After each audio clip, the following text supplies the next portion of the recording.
नमस्कार दोस्तों, स्वागत है आप सभी का पीसीबी कंपोजिट ज्ञान यूट्यूब चैनल में। तो यहाँ पर पहला प्रश्न दिया गया है दोस्तों, एक समान चुंबकीय क्षेत्र में बल रेखाएं होनी चाहिए। प्रश्न कह रहा है दोस्तों, ध्यान से पढ़िए। एक समान चुंबकीय क्षेत्र में बल रेखाएं होनी चाहिए। तो दोस्तों इसके लिए राइट आंसर है बी नंबर ऑप्शन, एक दूसरे के समानांतर। आप लोगों को पता होगा चुंबकीय बल रेखाएं एक समांतर में चलती हैं, जिसे एक दूसरे के समानांतर वाला option B number option is the right answer. क्योंकि चुंबकीय क्षेत्र में बल रेखाएं एक समांतर ही चलती हैं, एक दूसरे के समांतर ही चलती हैं। बढ़ते हैं अगले प्रश्न की तरफ। अगला प्रश्न दिया गया है, दिक् सूचक का प्रयोग किसका पता लगाने के लिए नहीं किया जा सकता है। तो दोस्तों ध्यान से पढ़िए, प्रश्न को कह रहा है दिक् सूचक का प्रयोग किसका पता लगाने के लिए नहीं किया जा सकता है। तो दोस्तों इसके लिए राइट आंसर है बी नंबर ऑप्शन, चुंबक की शक्ति। दिक् सूचक का प्रयोग चुंबक की शक्ति पता लगाने के लिए नहीं किया जा सकता। चुंबकीय क्षेत्र की दिशा पता लगाने के लिए किया जा सकता है। चुंबकीय उत्तर दक्षिण दिशा को भी पता लगाने के लिए किया जा सकता है, चुंबक की ध्रुवता के लिए भी।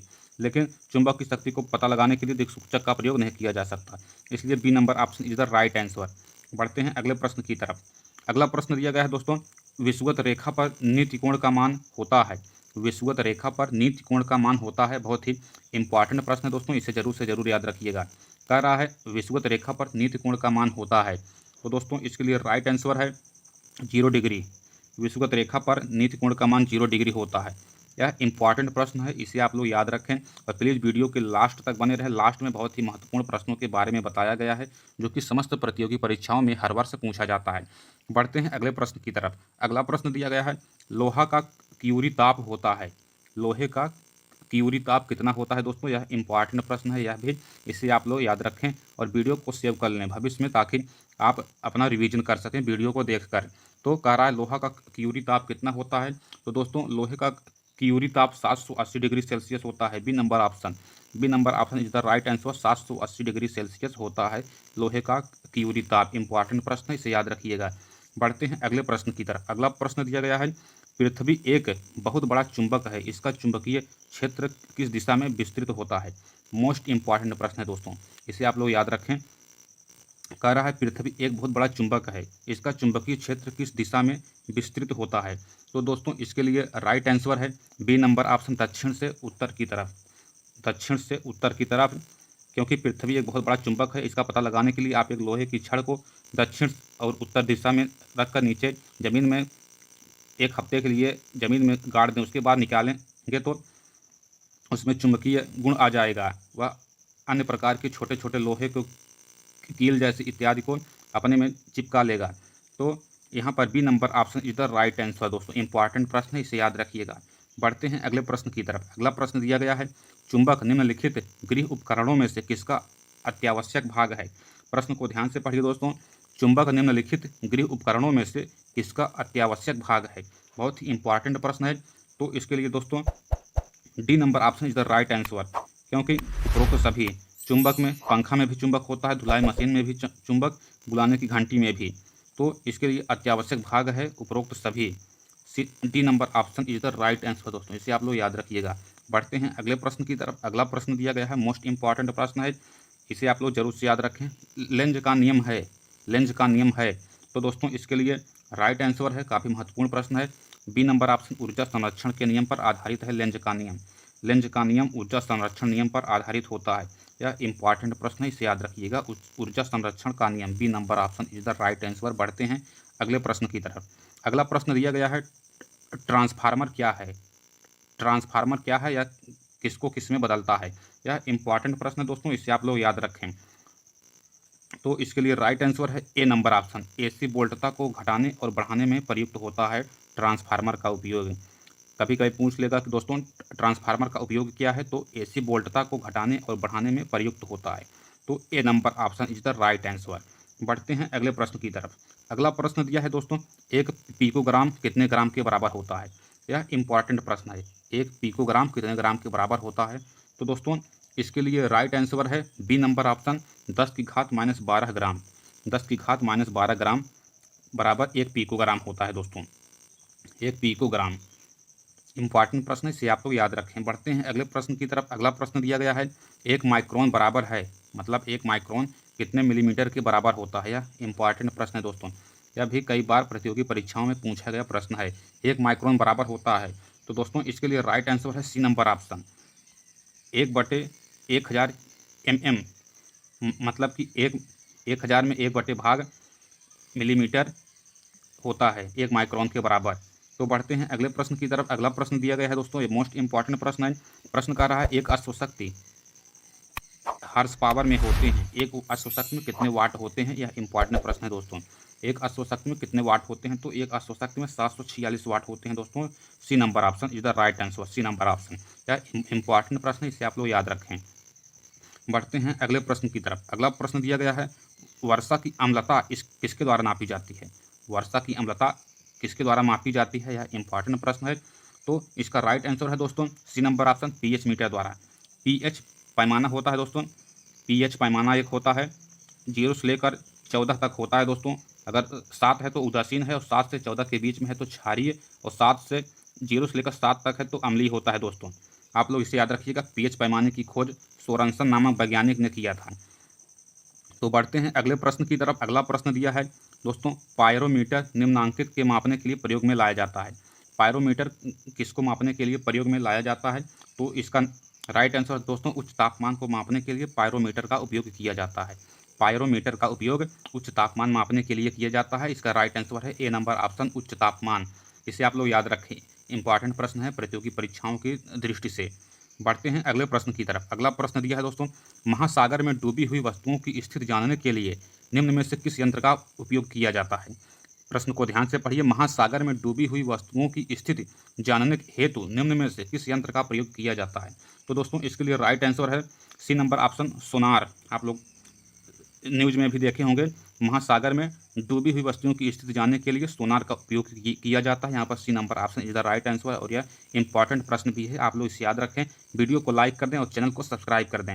बढ़ते हैं अगले प्रश्न की तरफ। अगला प्रश्न दिया है दोस्तों, निम्नलिखित में से गलत युग्म को चिन्हित कीजिए। निम्नलिखित में से गलत युग्म को चिन्हित कीजिए। यहाँ पर कुछ आविष्कार दिए हैं और आविष्कारक के नाम दिए गए हैं, तो गलत युग्म को चिन्हित करना है। तो दोस्तों इसके लिए राइट आंसर है डी नंबर ऑप्शन, क्योंकि टेलीफोन का आविष्कार एजी बेल ने किया है, टेलीविजन का आविष्कार जेएल बेयर्ड, स्टीम इंजन का जेम्स वाट, लेकिन डायनामाइट का आविष्कार मैडम क्यूरी नहीं किए हैं।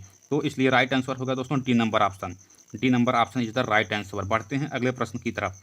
अगला प्रश्न दिया गया है दोस्तों, मोस्ट इंपॉर्टेंट प्रश्न है, डीजल इंजन का आविष्कार किसने किया था। डीजल इंजन का आविष्कार किसने किया था, या जनरल नॉलेज में भी पूछा गया प्रश्न है दोस्तों। इसे आप लोग याद रखें, जीके में पूछा गया प्रश्न है, एसएससी में। तो डीजल इंजन का आविष्कार किसने किया है, मोस्ट इंपॉर्टेंट प्रश्न है। तो दोस्तों इसके लिए राइट आंसर है D number option, Rudolf. Rudolf ने डीजल इंजन का आविष्कार किया, रुडोल्फ ने। भाप इंजन का आविष्कार जेम्स वाट ने किया था दोस्तों, लेकिन डीजल इंजन का आविष्कार रुडोल्फ ने किया। यहाँ पर D number option is the right answer. बढ़ते हैं अगले प्रश्न की तरफ। अगला प्रश्न दिया गया है, अल्फ्रेड नोबेल ने किसका आविष्कार किया। अल्फ्रेड नोबेल ने किसका आविष्कार किया, यह इंपॉर्टेंट प्रश्न है दोस्तों। तो अल्फ्रेड नोबेल ने डायनामाइट का निर्माण किया। तो यहाँ पर B number option is the right answer दोस्तों। इस तरह से भी सवाल पूछ लेगा, डायनामाइट का आविष्कार किसने किया दोस्तों, तो आप लोग बता देंगे अल्फ्रेड नोबेल ने डायनामाइट का आविष्कार किया, अल्फ्रेड नोबेल। तो यहाँ पर B number option is the right answer है। इसे आप लोग याद रखें, वीडियो को लाइक कर दें, चैनल को सब्सक्राइब कर दें। बढ़ते हैं अगले प्रश्न की तरफ। अगला प्रश्न दिया है दोस्तों, पारद थर्मामीटर का आविष्कार किसने किया था। पारद थर्मामीटर का आविष्कार किसने किया था, यह मोस्ट इंपॉर्टेंट प्रश्न है, यह एसएससी सीजीएल में पूछा गया प्रश्न है दोस्तों। आप लोग इसे याद रखें। कह रहा है पारद थर्मामीटर का आविष्कार किसने किया। तो दोस्तों पारद थर्मामीटर का आविष्कार फ़ारेनहाइट ने किया। आप लोग इसे जरूर से जरूर याद रखें, Fahrenheit. A number option is the right answer. बढ़ते हैं अगले प्रश्न की तरफ। अगला प्रश्न दिया गया है दोस्तों, मोबाइल फ़ोन का आविष्कार किसने किया था। अभी जो आपके हाथ में है मोबाइल फ़ोन, उसका आविष्कार किसने किया था दोस्तों। मोबाइल आज की दुनिया में बहुत ही उपयोगी वस्तु है, जो जिसका आविष्कार किसने किया था। तो इसके लिए राइट आंसर है दोस्तों A number option, Martin Cooper. Martin Cooper ने मोबाइल फ़ोन का आविष्कार किया था। बहुत ही इंपॉर्टेंट प्रश्न है दोस्तों, जो मोबाइल सभी के हाथों में है और आप उसी में वीडियो देख रहे हैं मोबाइल में ही। तो इसके लिए A number option is the Martin Cooper right answer है दोस्तों। इंपॉर्टेंट प्रश्न भी है, इसे आप लोग माइंड में याद रखें, जनरल नॉलेज में भी पूछा गया प्रश्न है। बढ़ते हैं अगले प्रश्न की तरफ। अगला प्रश्न दिया गया है, बैटरी का आविष्कार किसने किया। बैटरी का सर्वप्रथम आविष्कार किसने किया दोस्तों, तो इसके लिए राइट आंसर है डी नंबर ऑप्शन वोल्टा ने किया, बैटरी का आविष्कार वोल्टा ने किया। D number option is the right answer. यह भी इंपॉर्टेंट प्रश्न है दोस्तों, इसे आप लोग माइंड में याद रखें, वीडियो को सेव कर लें भविष्य के लिए, रिवीजन के लिए। बढ़ते हैं अगले प्रश्न की तरफ। अगला प्रश्न दिया गया है, रडार का आविष्कार कौन था? रडार का आविष्कारक कौन था, मतलब रडार की खोज किसने की थी? तो दोस्तों इसके लिए राइट आंसर है D number option Robert Watson. Robert Watson ने रडार की खोज की थी दोस्तों, इसे आप लोग जरूर से जरूर याद रखें। रॉबर्ट वाटसन ने रडार की खोज किया था, रडार का आविष्कार किया था। बढ़ते हैं अगले प्रश्न की तरफ। अगला प्रश्न दिया गया है दोस्तों, इसे याद रखें, मशीन गन का आविष्कार किसने किया था? मशीन गन का आविष्कार किया गया था, किसके द्वारा किया गया था दोस्तों? यह भी इंपॉर्टेंट प्रश्न है, इसे आप लोग इसे भी याद रखें, माइंड में याद रखें। तो मशीन गन का आविष्कार जेम्स पकल द्वारा किया गया था। सी नंबर ऑप्शन जेम्स पकल द्वारा मशीन गन का आविष्कार किया गया था। बढ़ते हैं अगले प्रश्न की तरफ। अगला प्रश्न दिया गया है दोस्तों, सेफ्टी रेजर का आविष्कार किसने किया था? सेफ्टी रेजर का आविष्कार किसने किया था? तो दोस्तों इसके लिए राइट आंसर है बी नंबर ऑप्शन जिलेट ने। जिलेट ने सेफ्टी रेजर का आविष्कार किया था। अभी आप लोगों टीवी में प्रचार भी आता है जिलेट गार्ड, तो जिलेट नामक वैज्ञानिक ने सेफ्टी रेजर का आविष्कार किया था। आप लोग इसे माइंड में याद रखें, B number option is the right answer. और यह मोस्ट इंपॉर्टेंट प्रश्न है, एसएससी CHSL में पूछा गया प्रश्न है दोस्तों 2017 में, इसे आप लोग याद रखें। बढ़ते हैं अगले प्रश्न की तरफ। अगला प्रश्न दिया गया है दोस्तों, विद्युत उत्पन्न करने के लिए कौन सी धातु का उपयोग किया जाता है? विद्युत उत्पन्न करने के लिए कौन सी धातु को उत्पन्न किया जाता है? यह भी महत्वपूर्ण प्रश्न है, इसे याद रखें। प्रश्न कह रहा है विद्युत उत्पन्न करने के लिए कौन सी धातु का उपयोग किया जाता है? तो यूरेनियम का उपयोग किया जाता है दोस्तों। यूरेनियम का उपयोग विद्युत उत्पन्न करने के लिए किया जाता है। यूरेनियम एक धातु होता है, इसका उपयोग विद्युत उत्पन्न करने के लिए किया जाता है, यह महत्वपूर्ण है, इसे याद रखें। यहाँ पर D number option uranium is the right answer. बढ़ते हैं अगले प्रश्न की तरफ। अगला प्रश्न दिया है दोस्तों, तारे अपनी ऊर्जा किस प्रकार प्राप्त करते हैं? तारे अपनी ऊर्जा किस प्रकार प्राप्त करते हैं? यह भी इंपॉर्टेंट प्रश्न है। तो दोस्तों इसके लिए राइट आंसर है डी नंबर ऑप्शन नाभिकीय संयोजनों के फलस्वरूप। नाभिकीय संयोजनों के फलस्वरूप दोस्तों तारे अपनी ऊर्जा प्राप्त करते हैं। यहाँ पर D number option is the right answer है, और यह इंपॉर्टेंट भी है, इसे याद कर लें। वीडियो को लाइक कर दें और चैनल को सब्सक्राइब कर दें। बढ़ते हैं अगले प्रश्न की तरफ। अगला प्रश्न दिया गया है, हाल ही में खोजे गए उच्च तापीय अतिचालक है। प्रश्न को ध्यान से पढ़िए दोस्तों। प्रश्न कह रहा है हाल ही में खोजे गए उच्च तापीय अतिचालक है। तो इसके लिए दोस्तों राइट आंसर है A number option ceramic oxide. Ceramic oxide हाल ही में खोजा गया उच्च तापीय अतिचालक है। तो A number option is the right answer, ceramic oxide. बढ़ते हैं अगले प्रश्न की तरफ। अगला प्रश्न दिया गया है दोस्तों, प्रकाश तरंग किस प्रकार की तरंग है? प्रकाश तरंग किस प्रकार की तरंग है? यह मोस्ट इंपॉर्टेंट प्रश्न है। तो इसके लिए राइट आंसर है दोस्तों अनुप्रस्थ तरंग है। प्रकाश तरंग अनुप्रस्थ तरंग है, यह मोस्ट इंपॉर्टेंट प्रश्न है, इसे आप लोग जरूर से जरूर याद रखें। बढ़ते हैं अगले प्रश्न की तरफ। अगला प्रश्न दिया गया है, प्रकाश किरण पुंज जो अत्यंत दिशिक हो कहलाती है। प्रश्न कह रहा है प्रकाश किरण पुंज जो अत्यंत दिशिक हो कहलाती है। तो इसके लिए राइट आंसर है दोस्तों C number option laser. Laser या लेजर, इसको कहीं कहीं लिखा रहता है, लेजर स्पेलिंग है LESER। तो इसके लिए राइट आंसर है सी नंबर ऑप्शन लेजर। प्रकाश किरण पुंज को अत्यंत दिशिक हो कहलाती है लेजर। बढ़ते हैं दोस्तों अगले प्रश्न की तरफ। अगला प्रश्न दिया गया है मोस्ट इंपॉर्टेंट प्रश्न है, एक विद्युत, प्रश्न कह रहा है एक विद्युत सर्किट में एक फ्यूज तार का उपयोग किया जाता है। एक विद्युत सर्किट में एक फ्यूज तार का उपयोग किया जाता है।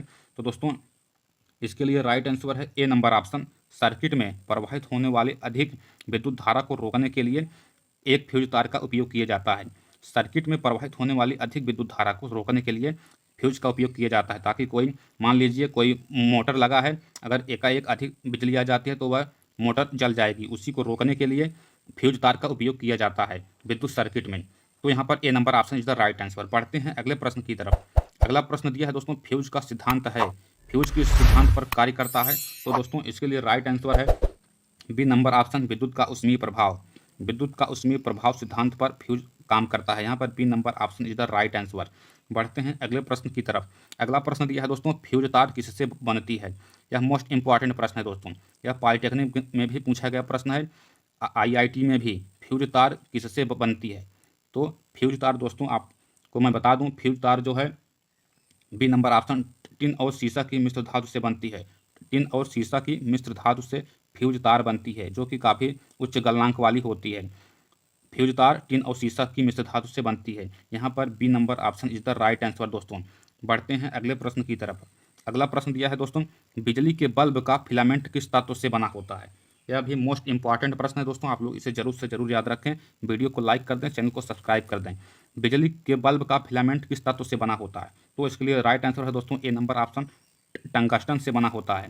टंगस्टन से बना होता है बिजली के बल्ब का फिलामेंट, जो इस तरह से होता है बिजली का फिलामेंट, यह जो है टंगस्टन का बना होता है। मोस्ट इंपॉर्टेंट प्रश्न है, आप लोग इसे याद रखें। बढ़ते हैं अगले प्रश्न की तरफ। अगला प्रश्न दिया है दोस्तों, बल्ब को तोड़ने पर तेज आवाज़ होती है क्योंकि। आप लोगों ने कभी ना कभी किसी बल्ब को जरूर तोड़ा होगा।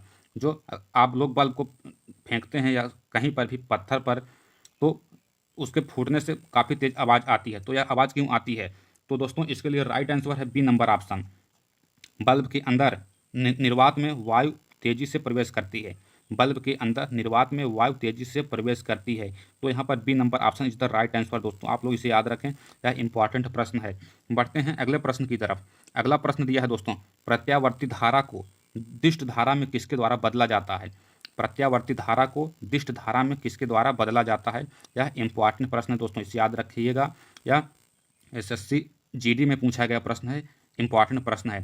प्रत्यावर्ती धारा को दिष्ट धारा में किसके द्वारा बदला जाता है, तो रेक्टिफायर द्वारा प्रत्यावर्ती धारा को दिष्ट धारा में बदला जाता है, रेक्टिफायर द्वारा। इंपॉर्टेंट प्रश्न है, इसे आप लोग याद रखें। बढ़ते हैं अगले प्रश्न की तरफ। अगला प्रश्न दिया है दोस्तों, आपस में जुड़ी दो आवेशित वस्तुओं के बीच विद्युत धारा नहीं बहती यदि वे होती हैं। आपस में जुड़ी दो आवेशित वस्तुओं के बीच विद्युत धारा नहीं बहती यदि वे होती हैं। तो दोस्तों इसके लिए राइट आंसर है दोस्तों, बहुत ही मोस्ट इंपॉर्टेंट प्रश्न है। तो राइट आंसर है सी नंबर ऑप्शन, समान विभव पर। समान विभव पर आपस में जुड़ी दो आवेशित वस्तुओं के बीच विद्युत धारा नहीं बहती, समान विभव पर। तो यहाँ पर C number option is the right answer. बढ़ते हैं अगले प्रश्न की तरफ। अगला प्रश्न दिया है, विद्युत फिटिंग्स में एक तार को भू संपर्कित किया जाता है, इसका कारण क्या है। विद्युत फिटिंग्स में एक तार को भू संपर्कित किया जाता है, इसका कारण क्या है, यह मोस्ट इंपॉर्टेंट प्रश्न है दोस्तों। तो इसके लिए राइट आंसर है डी नंबर ऑप्शन, ये वाला ऑप्शन बिल्कुल सही है, डी नंबर ऑप्शन। यदि लघुन पतन हो जाए तो धारा भूमि में चली जाएगी, यदि लघु पतन हो जाए तो धारा भूमि में चली जाएगी, इसके लिए D number option is the right answer दोस्तों। बढ़ते हैं अगले प्रश्न की तरफ। अगला प्रश्न दिया है, दूरदृष्टि निवारण के लिए काम में लेते हैं, यानी कि दूरदृष्टि के निवारण के लिए किस लेंस का या किस दर्पण का उपयोग किया जाता है दोस्तों। तो इसके लिए राइट आंसर है, बहुत ही मोस्ट इंपॉर्टेंट प्रश्न है, उत्तल लेंस का उपयोग किया जाता है दोस्तों। दूरदृष्टि के निवारण के लिए उत्तल लेंस का उपयोग किया जाता है और निकट दृष्टि दोष के लिए अवतल लेंस का उपयोग किया जाता है। यहाँ पर दूर दृष्टि दोष है, उसका निवारण के लिए बी नंबर ऑप्शन उत्तल लेंस का उपयोग किया जाएगा दोस्तों, बी नंबर ऑप्शन। बढ़ते हैं अगले प्रश्न की तरफ। अगला प्रश्न है दोस्तों, दूरबीन क्या है।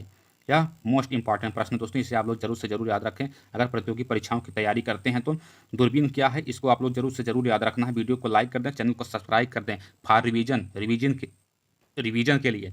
तो यहाँ पर कह रहा है दूरबीन क्या है, तो दोस्तों दूरबीन एक ऐसा यंत्र होता है जो दूर की वस्तुओं को देखी जाती है, यानी कि बी नंबर ऑप्शन, दूर की वस्तुओं को देखने के लिए दूरबीन का आविष्कार किया गया। तो दूरबीन क्या है, दूर की वस्तु देखी जाती है, यहाँ पर B number option is the right answer. बढ़ते हैं अगले प्रश्न की तरफ। अगला प्रश्न दिया है दोस्तों, घड़ी साज घड़ी के बारीक पुर्जों को देखने के लिए किसका उपयोग करता है। आप कहीं कभी घड़ी बनवाने गए होंगे तो उसका पुर्जे जो होते हैं दोस्तों काफ़ी छोटे छोटे होते हैं, तो उसको घड़ी बनाने वाला घड़ी साज घड़ी के बारीक पुर्जों को देखने के लिए किस लेंस का या किस कैमरे का उपयोग करता है। तो उसके लिए दोस्तों राइट आंसर है, मोस्ट इंपॉर्टेंट प्रश्न भी है, ए नंबर ऑप्शन अवर्धक लेंस का उपयोग करता है दोस्तों, ए नंबर ऑप्शन। घड़ी साज घड़ी के बारीक पुर्जों को देखने के लिए अवर्धक लेंस का उपयोग करता है, A number option is the right answer. बढ़ते हैं अगले प्रश्न की तरफ। अगला प्रश्न दिया है दोस्तों, दूर की वस्तुओं के निरीक्षण के लिए किस प्रकाशिक यंत्र का उपयोग किया जाता है। दूर की वस्तुओं के निरीक्षण के लिए किस प्रकाशिक यंत्र का प्रयोग किया जाता है, तो दोस्तों इसका राइट आंसर है बी नंबर ऑप्शन दूरदर्शी। दूरदर्शी का उपयोग दूर की वस्तुओं के निरीक्षण के लिए प्रकाशिक यंत्र का उपयोग, यह एक प्रकाशिक यंत्र है दूरदर्शी, दूर की वस्तुओं को देखने के लिए इसका उपयोग किया जाता है दूरदर्शी। तो यहाँ पर राइट आंसर होगा दोस्तों बी नंबर ऑप्शन दूरदर्शी। बढ़ते हैं अगले प्रश्न की तरफ। अगला प्रश्न है दोस्तों, इंपॉर्टेंट प्रश्न है, साबुन के पतले झाग में चमकदार रंगों का बनना किस परिघटना का परिणाम है। इसे आप लोग दोस्तों याद रखें जरूर से जरूर, इंपॉर्टेंट प्रश्न है। कह रहा है साबुन के पतले झाग में चमकदार रंगों का बनना किस परिघटना का परिणाम है। तो इसके लिए राइट आंसर है दोस्तों सी नंबर ऑप्शन भूली परावर्तन और व्यतिकरण के कारण साबुन के पतले झाग में चमकदार रंग दिखाई देते हैं। तो C number option is the right answer, भूली परावर्तन और व्यतिकरण के कारण। C number option is the right answer. बढ़ते हैं अगले प्रश्न की तरफ। अगला प्रश्न दिया है, वाहन पीछे से आने वाली वस्तुओं को देखने के लिए किसका प्रयोग करते हैं। वाहन पीछे से आने वाली मतलब मान लीजिए कोई गाड़ी है, उसमें शीशा मिरर लगा है, तो वह किस प्रकार की वस्तुओं को देखने के लिए किया जाता है। तो वह कौन सा लेंस है, अवतल लेंस है, उत्तल लेंस है, अवतल लेंस है, उत्तल लेंस है। चार ऑप्शन में से कौन सा ऑप्शन सही है दोस्तों। प्रश्न एक बार फिर से ध्यान से समझिएगा। वाहन पीछे से आने वाली वस्तुओं को देखने के लिए किसका उपयोग करते हैं। तो दोस्तों इसके लिए राइट आंसर है बी नंबर ऑप्शन, उत्तल दर्पण का। उत्तल दर्पण का उपयोग किया जाता है गाड़ियों के पीछे वाले वस्तुओं को देखने के लिए। B number option is the right answer. और क्या इंपॉर्टेंट प्रश्न भी है, इसे आप लोग जरूर से जरूर याद रखें। बढ़ते हैं अगले प्रश्न की तरफ। अगला प्रश्न दिया है, दाढ़ी बनाने के लिए काम में लेते हैं, दाढ़ी बनाने वाले शीशा में कौन सा लेंस लगा होता है या कौन सा दर्पण लगा होता है। तो दोस्तों इसके लिए राइट आंसर है सी नंबर ऑप्शन, अवतल दर्पण। अवतल दर्पण होता है जिससे दाढ़ी बनाने के लिए शीशा का उपयोग किया जाता है। तो अवतल दर्पण, C number option is the right answer. बढ़ते हैं अगले प्रश्न की तरफ। अगला प्रश्न है दोस्तों, रोगियों के दांत देखने में दंत चिकित्सकों द्वारा प्रयुक्त दर्पण होता है, यानी कि रोगियों के दांत अगर खराब हो जाते हैं तो दंत चिकित्सक यानी कि दांत के डॉक्टर में प्रयुक्त दर्पण होता है। तो दोस्तों इसके लिए राइट आंसर है बी नंबर ऑप्शन, अवतल। अवतल दर्पण का उपयोग करते हैं रोगियों के दांत देखने के लिए डॉक्टर। यहाँ पर B number option is the right answer. बढ़ते हैं अगले प्रश्न की तरफ। अगला प्रश्न दिया है दोस्तों, वाहनों के अग्रदीपों में किस प्रकार का दर्पण इस्तेमाल होता है। अभी बताया दोस्तों, वाहनों के अग्रदीपों में किस प्रकार का दर्पण इस्तेमाल में होता है। तो दोस्तों इसके लिए राइट आंसर है ए नंबर ऑप्शन, परवलयिक दर्पण। यानी कि आगे लाइट में किस प्रकार का दर्पण लगा होता है वाहनों के अग्रदीपों में, मतलब कि लाइटों में, आगे की लाइटों में कौन सा दर्पण लगा होता है दोस्तों। परवलयिक दर्पण होता है, जिससे ज़्यादा फोकस निकलती है दोस्तों। इसे आप लोग जरूर से ज़रूर याद रखें। गाड़ियों में जो आगे बत्ती लगी होती है उसमें से कौन सा दर्पण लगा होता है दोस्तों। तो ए नंबर ऑप्शन, परवलयिक दर्पण लगा होता है, जिससे प्रकाश फैलती है और एक फोकस में जाती है। बढ़ते हैं अगले प्रश्न की तरफ। अगला प्रश्न मोस्ट इंपॉर्टेंट प्रश्न है, ध्वनि की वह विशेषता जो एक मादा ध्वनि को नर ध्वनि से भिन्न करती है क्या कहलाती है। ध्वनि दोस्तों मादा की अलग होती है, नर की अलग होती है। तो ध्वनि की वह विशेषता जो एक मादा ध्वनि को नर ध्वनि से भिन्न करती है कहलाती है। तो दोस्तों डी नंबर ऑप्शन, तारत्व कहलाती है, तारत्व। इसे आप लोग जरूर से जरूर याद रखिए। यह इंपॉर्टेंट प्रश्न है दोस्तों। यह SSC, bank, railway, group D, RRB, NTPC, NEET सभी प्रकार के प्रतियोगी परीक्षाओं में पूछा गया प्रश्न है दोस्तों। इसे जरूर से जरूर माइंड में याद रखें, वीडियो को सेव कर लें ताकि भविष्य में आप रिवीजन कर सकें। बढ़ते हैं अगले प्रश्न की तरफ। अगला प्रश्न दिया है दोस्तों, ध्वनि या ध्वनि प्रदूषण मापा जाता है। ध्वनि या ध्वनि प्रदूषण मापा जाता है, जैसे मान लीजिए तरल पदार्थों को मापने के लिए लीटर का इस्तेमाल किया जाता है, वैसे ही ध्वनि या ध्वनि प्रदूषण को मापने के लिए किसका प्रयोग किया जाता है। तो डेसिबल का उपयोग किया जाता है दोस्तों, डेसिबल। बी नंबर ऑप्शन, ध्वनि या ध्वनि प्रदूषण को मापने के लिए डेसिबल का उपयोग किया जाता है। या B number option is the right answer. और यह महत्वपूर्ण प्रश्न भी है, इसे आप लोग याद रखें। बढ़ते हैं अगले प्रश्न की तरफ। अगला प्रश्न दिया है दोस्तों, साधारण बातचीत के ध्वनि की तीव्रता क्या होती है। मान लीजिए दो लोग आपस में बात कर रहे हैं या हम ही लोग आपस में बात करते हैं, तो उसकी ध्वनि की तीव्रता कितनी होती है। यह इंपॉर्टेंट प्रश्न है दोस्तों। तो 30 से 40 डेसिबल हम लोग सामान्यतः बात करते हैं, बात करते वक्त इतना ध्वनि निकलती है, 30 से 40 डेसिबल। इंपॉर्टेंट प्रश्न, इसे याद रखिएगा। बढ़ते हैं अगले प्रश्न की तरफ। अगला प्रश्न है दोस्तों, मोस्ट इंपॉर्टेंट प्रश्न है, पानी से भरी बाल्टी की गहराई कम दिखती है, इसका कारण क्या है। अगर दोस्तों एक बाल्टी लीजिए, उसमें अगर पानी भर दीजिए दोस्तों, तो उसमें गहराई कम दिखती है, जबकि गहराई यहाँ तक होती है। इसका मेन कारण है अपवर्तन के कारण ऐसा दिखाई देता है दोस्तों। इसे आप लोग जरूर से जरूर याद रखें। पानी से भरी बाल्टी की गहराई कम दिखती है अपवर्तन के कारण। B number option is the right answer. और यह इंपॉर्टेंट प्रश्न भी है, इसे आप लोग जरूर से जरूर याद रखें। बढ़ते हैं अगले प्रश्न की तरफ। 49 नंबर प्रश्न है दोस्तों, लेंस की क्षमता का एसआई मात्रक क्या होता है। लेंस की क्षमता का एसआई मात्रक क्या होता है। तो लेंस की क्षमता का एसआई मात्रक डायोप्टर होता है दोस्तों, इसे डी से व्यक्त करते हैं। तो यहाँ पर C number option is the right answer. C number option, diopter. Lens की क्षमता का एसआई मात्रक डायोप्टर होता है। बढ़ते हैं लास्ट प्रश्न की तरफ। और यह वेरी महत्वपूर्ण इंपॉर्टेंट है दोस्तों, बहुत महत्वपूर्ण इंपॉर्टेंट प्रश्न है। कह रहा है, पानी में डाली हुई छड़ी टेढ़ी दिखती है, इसका कारण क्या है। अगर कोई पेंसिल लीजिए, कलम लीजिए, अगर एक गिलास में पानी में वो पेंसिल को डालिए तो वह टेढ़ी दिखाई देती है। अगर ऐसे डाला है तो वो टेढ़ी दिखाई देगी। तो इसका भी कारण है अपवर्तन। अपवर्तन के कारण ऐसा होता है दोस्तों। तो प्लीज़ वीडियो अगर पसंद आए तो लाइक करें, चैनल को सब्सक्राइब करना ना भूलें और पास में बनी बेल आइकन को भी दबा दें, जिससे हमारी सारी नोटिफिकेशन आप तक तुरंत पहुंचे, बिल्कुल मुफ्त। तो चलिए दोस्तों, अगले वीडियो में मिलते हैं। तब तक के लिए बाय, और वीडियो में लास्ट तक बने रहने के लिए धन्यवाद।